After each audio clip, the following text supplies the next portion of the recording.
Hey, it's Ross O'Loughlin here, and I'm recording this video to talk to you about probably one of the most important topics I think has come up for anyone that's running an education-based business or is involved in marketing, coaching, courses, any of that stuff, right?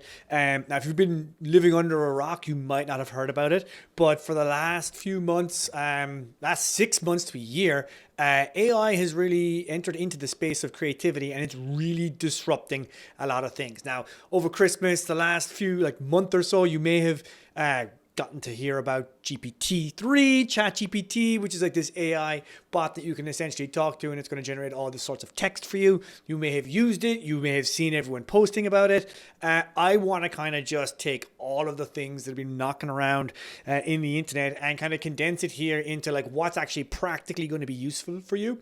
And also like how to start thinking about this as an online education business owner, right? Because you're hearing doom and gloom. The robots are here to take over. You're hearing people say, oh my God, this is the most incredible thing ever. It's literally hype, hype, hype. The world will never be the same again. And I think both of those points bear some weight, but neither of them are practical, right? And with this video series, there's literally not going to be any call to action. It's just going to be a give. I just want you to kind of get this information so you can start thinking about using these tools correctly in your business, right? Because I am of the opinion that I think we've crossed like this threshold where the public now has access to these tools. Prior to this recent revelation in the last 6 months or so, you had to be like a developer to access them and you had to like create special apps. Now anyone can use them. And I have gone deep over the last few months on using them. And I have some thoughts that I want to share with you because I think it will transform the way we work. But you need to understand how to use them correctly, and that's what we're going to do in this video series, right? We're going to do 2-3 videos. This first one is going to be talking about the problem and the opportunity, and I want to also kind of introduce some key principles for how I think you want to be using these. And then in the next few videos, we're going to be diving into some of the practical applications of how you can start using these tools in your education-based business to get work done better, to get it done faster, and frankly, to change the way that you're thinking, okay? Last videos, couple of videos, we're also going to do some demonstrations. I'm going to show you how I'm currently using the tools. Spoiler alert, I'm going to show you how to use it to write copy. I'm going to show you how to use it to actually work on your offer and your positioning. And then I'm going to show you how to do it, for a couple of things you might not have seen. If you're online on Facebook or anywhere, you might have seen people saying, here's how I use the bot to write copy. And that's great. It's a really good use of it. But if you're just using it to write copy, you are going to be missing the boat, as I'm going to show you. Copywriting and content creation, in the grand scheme of things, is pretty mid to low value thought work. And I want to show you why, this is in fact going to help you do way higher leverage thought work if you use it correctly. Meaning like, what is the thought work that's worth $1,000 an hour, $10,000 an hour, right? Like working on innovation, working on your positioning, right? Just building teams. All these things that you have to do as an entrepreneur and a thought worker, how can you use the tool for those? Because right now you're seeing all the marketers and copywriters out there talking about here's how to use it for marketing and copywriting. That's a good use of it. But what I want to open your eyes to is that you're going to be able to use this for anything that you have used or that you use your brain to work through. And I want to demonstrate for you in a couple of videos. So let's kind of get stuck in. First video here, we're going to be talking about the problem and the possibility. And before we get stuck into it, I want to just point out what is happening here, right? If we zoom out, right, this is not the first time that robots have been trained to do work for humans, essentially, right? If you go back to the 60s and 70s, this exact same thing happened with the automotive industry, with the robotics revolution in manufacturing, and it transformed the productivity of a lot of these facilities. Right now, people will point back to those periods of time and say, oh my God, humans were replaced, and like so many people were out of work. I would say that humans were not replaced, right? The thing that happened was humans just moved up a level and they were made to be far more productive. The operation of the facility operated with fewer humans, but humans weren't replaced at all. Humans, in fact, were put into the role of robot supervisor, robot trainer, and robot optimizer, right? Someone has to be in control of the robots to determine they're doing the right work, that they're doing it correctly, and looking for ways that it can do it better, right? And I think that's exactly the same thing that's going to be happening here. And frankly, I don't think AI will replace you. A human who is using AI will replace you. That's exactly what happened in the automotive manufacturing space, in the manufacturing everywhere that started to use robotics to improve their efficiencies. And frankly, I think as a business owner, you need to be taking that analogy to heart, right? You don't necessarily want to be replacing the humans in your organization with AI, but you will want to be replacing the humans in your organization with humans that are going to use AI, because they're going to be far more efficient. They're going to do a way better job more consistently. Okay. So as we're going into this, just realize that's exactly the same pattern that happened before is now just happening with thought work, or essentially, right? The creative work, because all creativity is a special type of thought work. And I want to demonstrate that for you and then show you how you can do a better job with these tools for that. Okay. So let's get into the problem here and talk about it and kind of unpack what we're talking about. The big problem, right, and I see this with all of my clients, and I see it constantly, it's what I have to solve for when I'm working with my clients, is that thinking is slow and painful, right? Your brain can fire off thoughts left and right, but how many times have you sat down to like do some exercise that you know you need to do to improve your marketing, and you procrastinate, you sit down, you kind of start answering the question, and then you're like, you do kind of ignore it, or you kind of half-ass it. Like, I can't tell you the amount of times clients submit work to me where I ask them to fill out some exercise and they kind of half-assed it in terms of like, they thought they did a good job, and then I sit them down and I ask them questions to clarify their thinking, and then it all starts to come out, right? Because when they were put themselves down to do the thinking in the moment, it's it's just a natural tendency for a lot of people to want to avoid spending all that energy doing the deep thinking, and it's easy to get distracted. You're opening your emails, you're finding ways to distract yourself, and the reason for that is because thinking is slow and painful. Now the problem is that the biggest breakthroughs come on the other side of deep thought work, right? Thinking through a problem, right? Understanding what your market's about, then understanding what they want based on the problems and pain points that they've got, then thinking about your product and your offers. Where am I solving their pain points? Where am I not solving their pain points, right? Which pain points am I putting in my messaging? Which pain points am I missing, right? If I ask you these questions, you kind of know the answers, but you haven't really sat down to think through a lot of that stuff. And so when you go to create anything, frankly, you're just kind of missing the boat on a few things because you haven't done the thinking. And I can say this with confidence because if you're an education-based business owner, this is the pattern I see over and over and over again with my clients. And it's what they come to me to get solved, okay? And that's totally fine. I suffer from this. That's why I pay coaches to help me do my thinking and give me space and time to think. But this is one of the key problems, is that thinking is slow and painful. And unfortunately, it's also the work that's going to help you break through and create better offers, better messaging, target a better target client, create better content. All that stuff is on the other side of thinking. It's not on the other side of just doing what you've been doing at the same pace and way that you've been doing it. Okay, so that's big problem number one. Big problem number two is creativity in your business is the bottleneck. Okay, if you're running an education-based business and you're operating at the level that my clients operate at, meaning you were trying to get to 30 to 50 to like 60K a month in revenue, right? You've validated your offer. You're trying to grow your community base. You're trying to grow your student base. You're trying to grow your client base, right? At that point, you are in the creativity industry, right? You are in the creative industry. You're in the education industry, but you have to create stuff, product, messaging, content, all this stuff, solutions, intellectual property. All of this is a function of creativity. It is the number one skill that you are going to be operating on. And unfortunately for most of my clients, and I'm guessing it's the same for you, your creativity is often bottlenecked. It's bottlenecked by a number of things, right? Number one, lack of good ideas, which we're going to get into in the next problem, right? Two, lack of time, right? Urgency of execution, right? I worked with an education business that helps music producers, and the biggest problem for music producers is finishing enough music, okay? And the reason that they have trouble finishing music is not because they can't produce, it's that they start producing and they get attached to this one idea that kind of emerges, and then they think, oh, we're going to take this idea to completion, okay? And it takes forever to try and get the track to a certain level of quality that the person is happy with.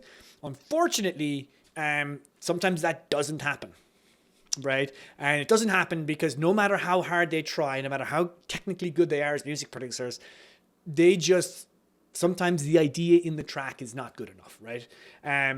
But unfortunately, what happens, particularly with a lot of my clients, is you got to get an email out, right? And you got to find something for an email. You find something that's like good enough, but the urgency of execution of like, I got to get this going means you got to sit down and then you got to bang out an email. And then unfortunately, like it takes a while to get it to a place where it's kind of good enough to send. And the function here is that you just do not have a healthy creative process. Right? Creativity is the bottleneck because you're either lacking enough ideas or you haven't got a healthy creative process, and that holds you back. Okay. Unfortunately, it'll hold you back from doing your marketing to the level that you can, coming up with new content ideas, etc. And that's because you're working with a lack of good ideas, right? This is very common. And again, this is not to knock you or your creative abilities. This is just the reality that most people I see are operating from, right? When clients come to me and they're trying to grow their education-based business, it's very rare that they're trying to have too many ideas for their marketing and their content and etc. And they're trying to whittle it down to what do I work on today? Often it's the opposite. It's like, I got to create something and I don't have enough ideas and I got to figure out how to solve that problem, right? Main reason most people procrastinate in writing is they don't know what they're supposed to be writing about today, right? And they don't have a healthy practice of sitting down to create. And the reason for that, again, is you're working with a lack of good ideas, which means the first time you get an averagely or good enough idea, you run with it, which is fine. It's good enough, right? But what I'm saying is if you're looking to really move your business onto the next level, right? If you could supercharge your creativity, things change, right? What about those moments where you sit down and you knock out an email and you're able to knock it out in 20 minutes? It's just like, boop, just pops out. You're like, bam. And everyone, like, you get a great response for it. Sometimes the process is just healthy and sometimes it is not. And realistically, that's a function of whether the idea was just came out of you or whether it had to be beaten out of you because you weren't really inspired by it, right? And oftentimes for most people, we're lacking a set of good ideas, meaning our marketing, our ads testing is poor, our email writing takes too long, we don't know what the best lead magnet is, we tend to not create enough solutions for our market, we're not improving the solutions because it all just takes too much time. And more specifically, too much thinking, right? We haven't got the time to be sitting down and thinking through these things in detail because thinking is slow and painful, okay? Lastly, as well, we have a poor creative process for most of us, right? We understand how to create, but I can't tell you how many times people will come to me and they'll say, it takes me 2 hours to write an email, right? Frankly, if you're taking you 2 hours to write an email, an hour, 2 hours to write an email, it's because you are deciding I'm getting this thing out today, right? And you're having to bounce back and forth between the creative process of drafting, which is editing, and splurging, which is actually creating the new thing, right?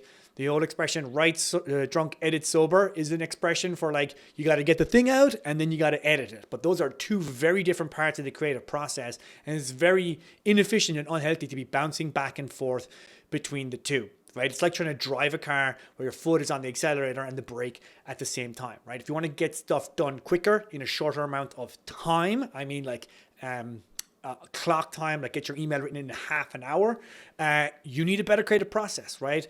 If you were trying to come up with better advertising, better lead magnets, right? You need a healthy creative process to brainstorm a whole bunch of ideas, curate the ones that are best, and then figure out from simple testing which ones are working better. Same with ads, right? But oftentimes people working from a lack of poor ideas and a poor creative process means you just don't get enough out of your effort, right?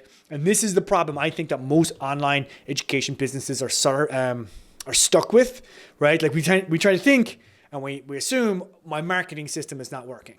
And that, yes, your marketing system could be improved, right? My experience is, for the most part, if you're creating more stuff in an efficient, effective way, and you're building a relationship with the audience that you've got, right? Oftentimes your marketing system issues will be solved, right? For the most part, people are trying to build automated funnels.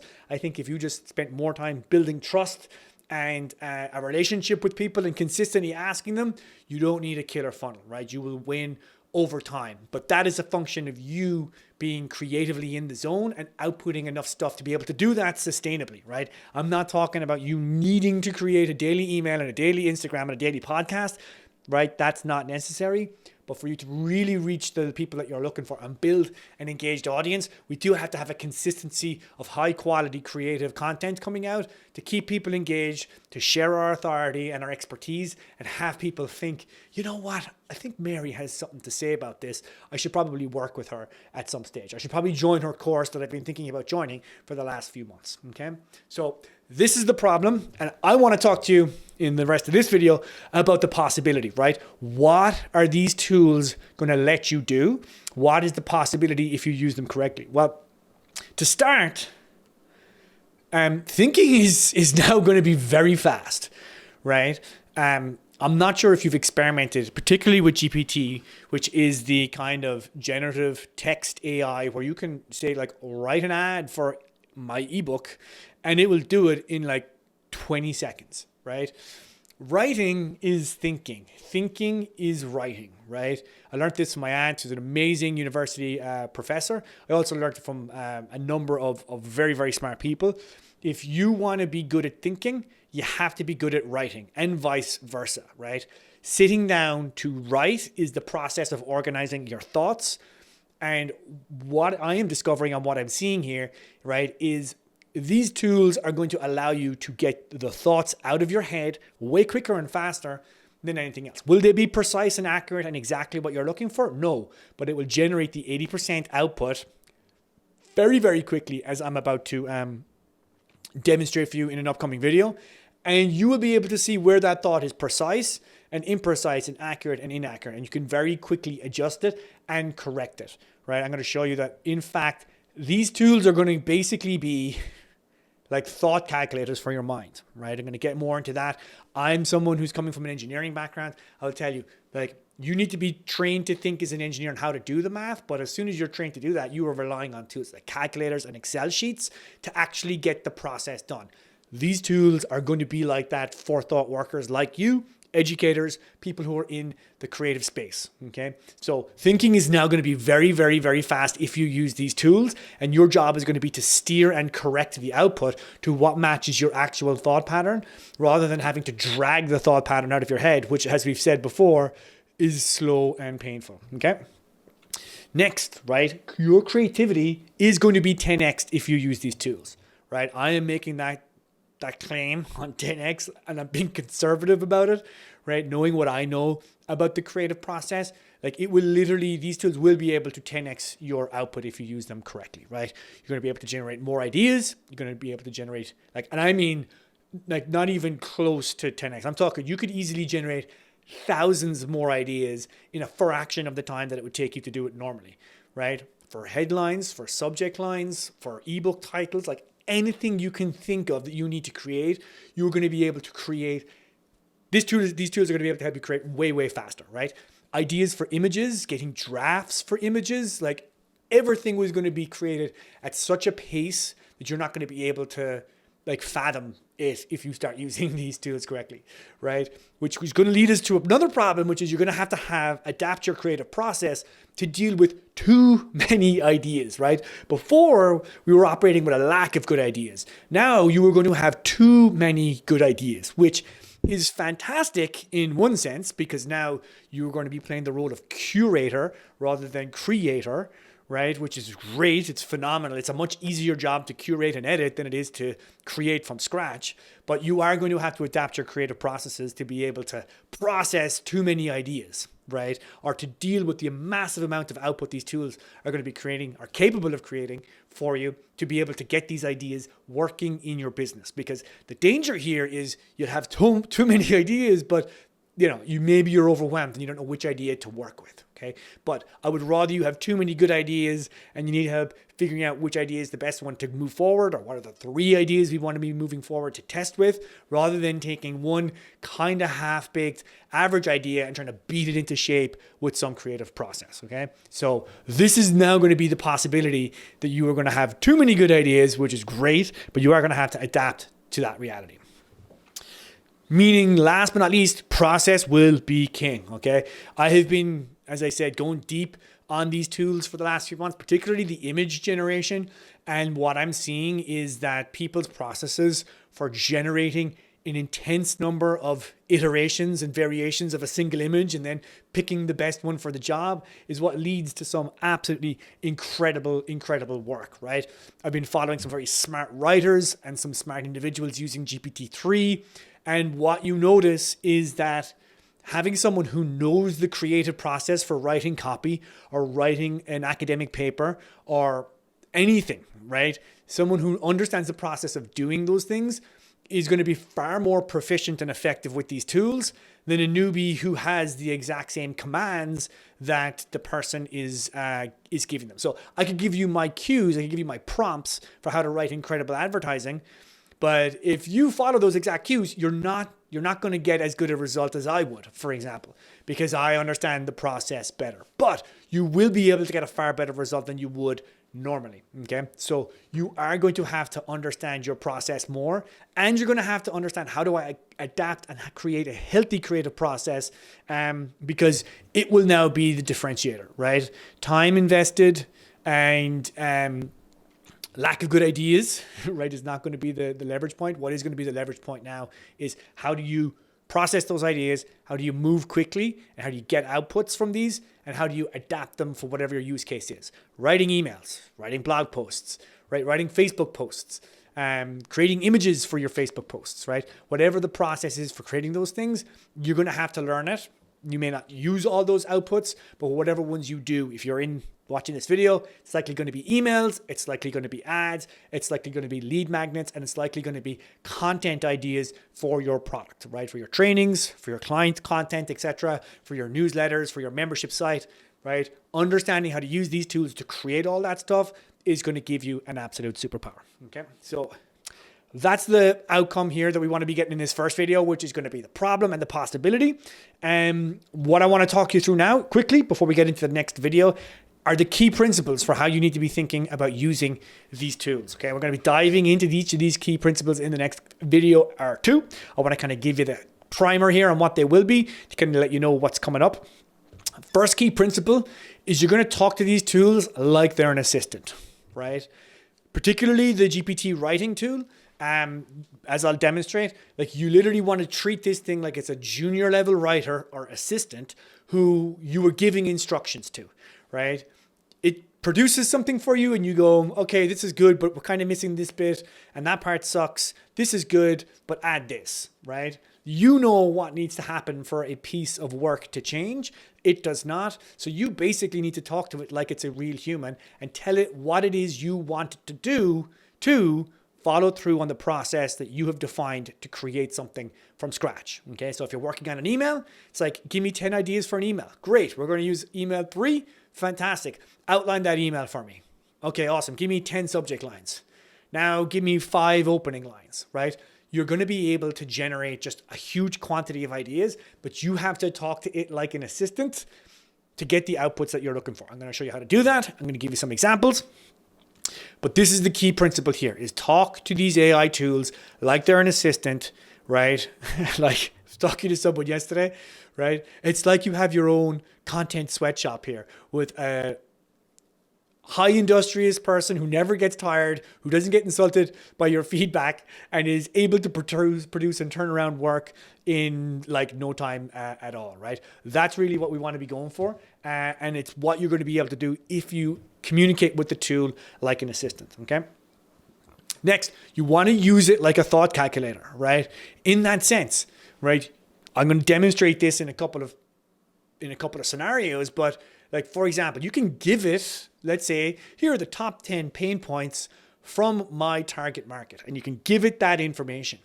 And then you can tell it, based on these pain points, what are the top 10 desired outcomes that they're most likely looking for, right? Invert these 10 pain points into desired outcomes, and it will do a really, really, really good job, right? You can then get it to say, fantastic, for outcome number 3, give me 10 headline ideas. Okay, so essentially this is the work that you would be going through yourself, right?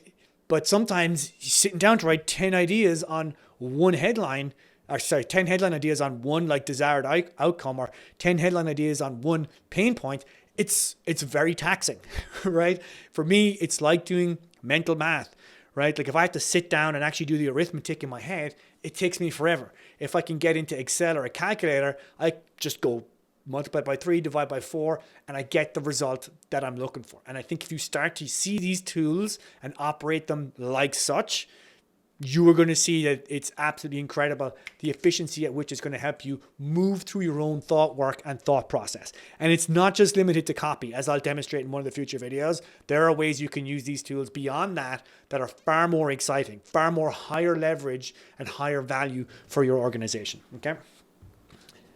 Next, you are going to want to train your own AI, right?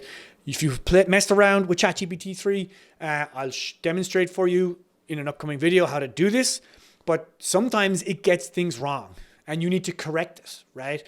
For example, I will ask it, what do you understand about my market? And it doesn't understand, like it kind of understands it to an extent, but it doesn't really understand the context of who I'm talking to.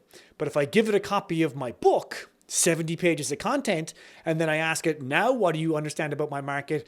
It can give me a synopsis of my market and it understands it very well based on the language and the thoughts that are contained within my book. Okay. And then once it understands that, it now is in a way better position to help me brainstorm ideas that are going to be relevant and come up with content ideas and hooks for new lead magnets and emails, etc. Because it's dialed in and I've trained it to understand the context of my market, right? This is like, once you see this, it's going to blow your mind. But what I want you to understand is if you sit down and you just start asking the thing for ideas, it's not really going to understand or do a very good job. But if you can give it information first, you can ask for ideas and then correct how it's making mistakes, literally like you would with a human, right? At a certain point, you start to hit this really golden streak of it being like tuned into what you're looking for. And then the ideas that it's producing are just like, it's creative bliss in some senses, because you can say, give me 20 more headline ideas.